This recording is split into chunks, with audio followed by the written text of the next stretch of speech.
everybody, it's Mary Jean and I'm from My Favorite Quilt Store, and we are getting started on installment 2 of Riverside Knoll.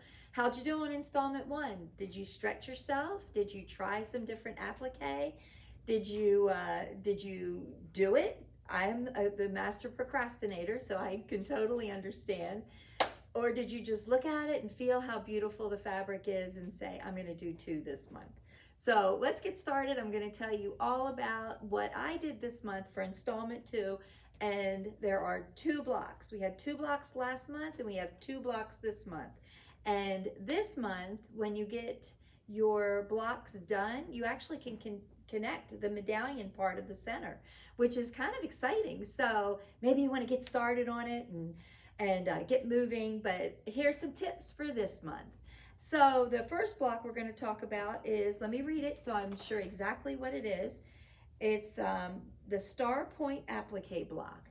Before I start talking about that, I do want to caution you that this block has a lot of different fabrics.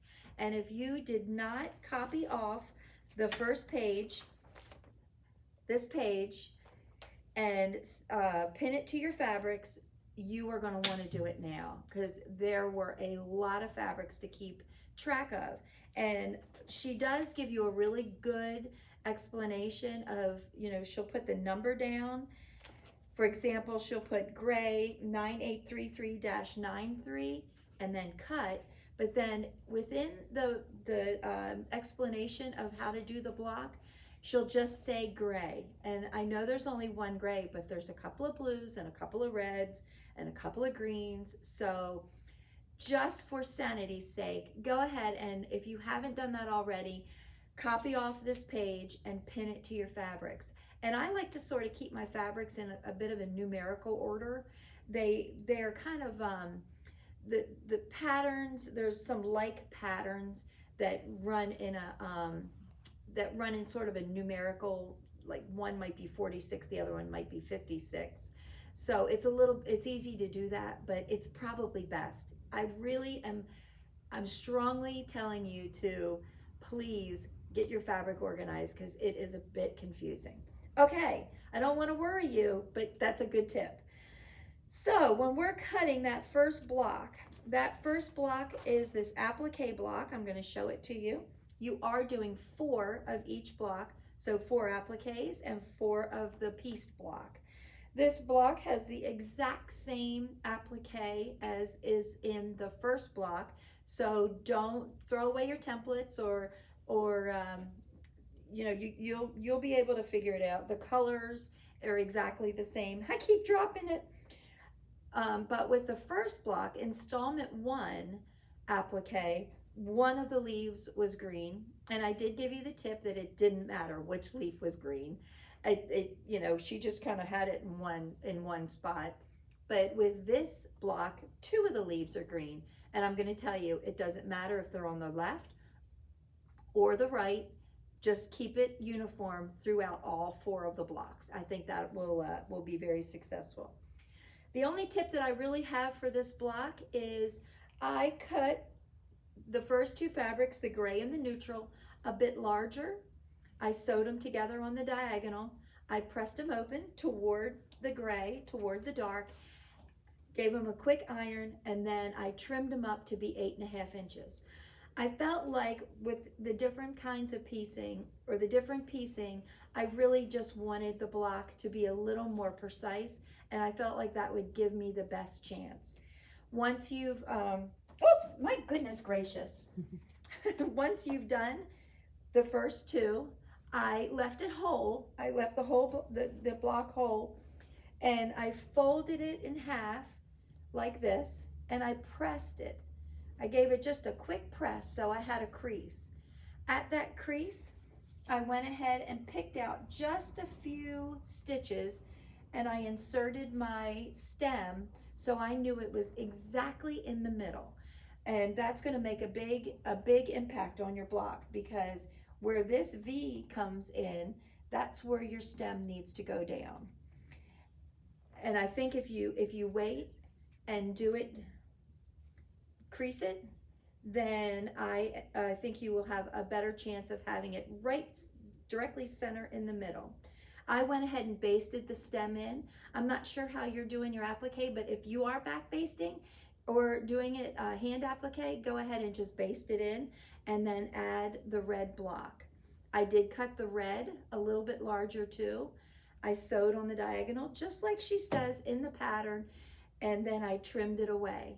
If you go and look at my blog about Riverside Knoll, I gave you really nice pictures of how this all happened, and so don't worry and don't be afraid of it. It's really a very simple block, quick and easy to do, except for the applique, depending on how you're doing it. So like I said, you need 4 of those blocks, and then the next block is actually a pieced block, and it's called a spinning diamond. This block went together lickety-split. All it really is, if you can see, that's a flying geese. And this is like a log with a half square triangle on the end. I do want to tell you that I am a big, I really think that you should always mark the diagonal when you're doing these half square triangle blocks. It is a great guide. It takes 30 seconds and I think it gives you the best results. So you mark the diagonal on the 2.5 inch squares. I think every 2.5 inch square is going to need a diagonal, and you sew not directly on the line, but just a thread or so into the seam allowance where you're going to cut it off. It makes the half square triangle, when you open it up, it gives you just enough that it takes in consideration the thread and the fold, so you'll have a better size. So the flying geese block, the black, it actually goes like this. The black is always on the right. Make sure you watch your placement. I just chose 4 colors. I just cut 2.5 inch squares out of 4 colors. This one, I want you to watch your placement also. You need a square on the bottom left and the top right, not the top left and the bottom right like I did it the first time. Yes, I did mess it up, but I had to go back and do it again. Anyway, you piece it together. I did press some of my seams open. This seam here, I pressed open, and I felt like it was a really easy block. So this block you're going to save for installment 3 because it does not attach to anything until we get a couple of more connector blocks going on. But once you get all 4 of these, you can pretty much sew the whole medallion together. And that is so rewarding. So if you have any questions, you can call the shop. You can always email me, Mary Jean, and we are always here to help. Follow us on YouTube. We have some great videos. And Facebook. I was just looking over at Kelly and she did Facebook. So follow us on Facebook. We do a Facebook Live for Riverside Knoll around the 15th of the month, depending on what day it is. Like we wouldn't do it on a holiday. So keep an eye on your email. We send out a little reminder that when something's coming up for Riverside Knoll. And I hope you guys are enjoying this as much as I am. I really enjoy Kim Deal, her patterns. I love her fabric, and I'm really enjoying doing this, and I hope you are too. So, ready, set, sew!